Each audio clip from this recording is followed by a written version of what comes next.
I was just going to mention that the description of paradise is of course exaggerated, but the description that Nazmi gave to the current reality is completely disregarding, for instance, terrorism and suicide bombing and any acts of terror that we have to face in the current reality, in the lack of an agreement. So there is some kind of a balance between the rights that are in some ways a bit reserved and all kind of restrictions that are put on the Jerusalemite. I'm not in favor of all what's happening in the territories. I think that Israelis can work out a better reality for the Palestinians on a daily basis. But this is not the issue of this conference. And I beg you all to try and look a bit further ahead and ask yourself the question and even try to answer it. What will happen if we don't get a two-state solution agreement soon? What will happen to us? I would say that this isn't the first time this has happened. And what I always like to suggest is that in rehashing the justice and injustices, that it's generally best after about 8 o'clock when one is having a beer and can relax, and then we get the luxury of going back and saying who did what to whom. In terms of getting ahead with new ideas, it is sometimes better to start from the past as it's reflected in the realities of the way the parties think, and how those realities, which we must cope with, must be accommodated in movement towards a settlement or agreement. Right. Yeah, and very quick points. First of all, I kind of agree with some of the points that Gilly said about things are moving well in the West Bank, but I want to correct a small omission. In addition to Dayton and the Europeans or what have you, there's maybe a small part played by the Palestinians in doing that. There is a Palestinian Prime Minister and a Palestinian President who's actually pushing towards that. So let's give credit to the Palestinians and what they do in that regard. In terms of Jerusalem, we talk a lot about the religious aspects of Jerusalem. And of course that's important, and access for religious reasons. But there are other things that can be done to deal with the national symbolism that Jerusalem has, in terms of Palestinian institutions, Jerusalem, what have you. So there is a lot that can be done to kind of create the environment conducive to that. And finally, though, I would agree fundamentally with one point that Gilly said, is that there has to be a separation between the peace process and the negotiations and what's happening on the ground.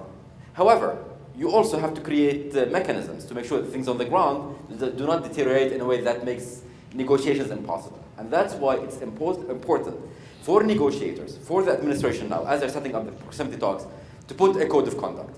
What is acceptable, what is not acceptable, and what's the price tag attached to a certain behavior. That's how we can maintain the separation between the two. Otherwise, they will bleed into one another. Okay, Danny? I very much agree with Michael that raising historical injuries does not serve this discourse. But ignoring current realities will turn this into a very detached enterprise. During the last year, events have been careening out of control in Jerusalem. They are careening out of control on things that impact on the substance of this project. The very availability of a two-state solution.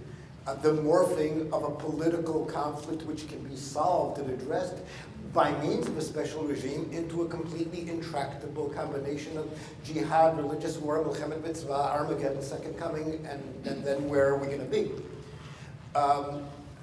It is not accidental that every altercation between the Obama administration and the Netanyahu government has been over a Jerusalem issue. The conflict is being reduced to its volcanic core. This is the arena of choice of all of the spoilers. And we asked, are people thinking about this? Emphatically, yes. In my 20 years of work on Jerusalem, I have never seen an administration here in Washington more engaged, more down in the weeds on the details, more committed to get these things under control. I think that there has been progress made. Things have quieted down during the last several weeks since the last debacle. Does that mean that this is over? Likely not. There have been a number of pistols put on the table in the first act that will likely go off by the end of the play. In other words, bringing events in Jerusalem under control is an imperative related to the substance of this project. I tend to think that the Jerusalem issue is a confrontation deferred and not resolved. We have not seen the end of this.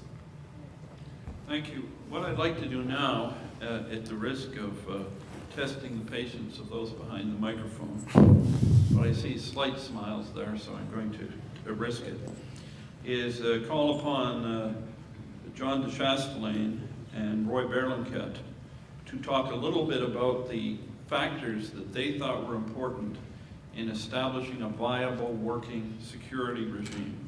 Because I think part of the value of this session will be to show you that people obviously who are very much involved devoted a lot of thought as to the policing and the security within the old city in a way that would suit the need of both parties.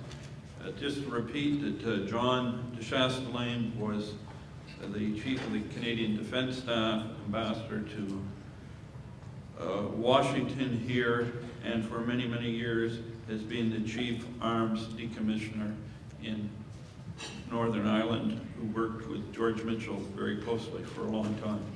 Roy is the head of many committees.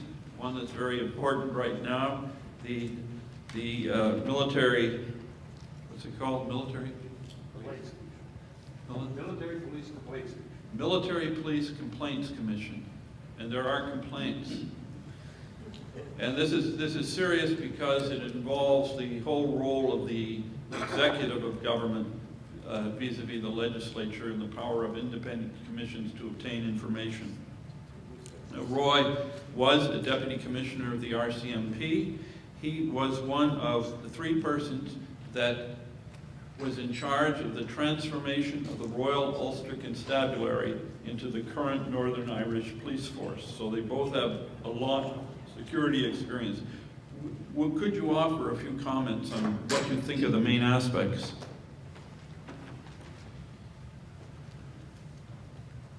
Thank you. I think when we approached this,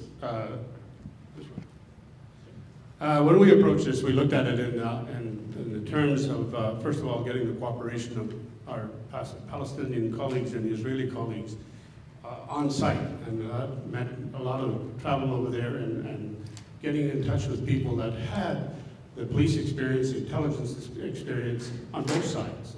And developing a plan that is, it's a textbook plan, I guess.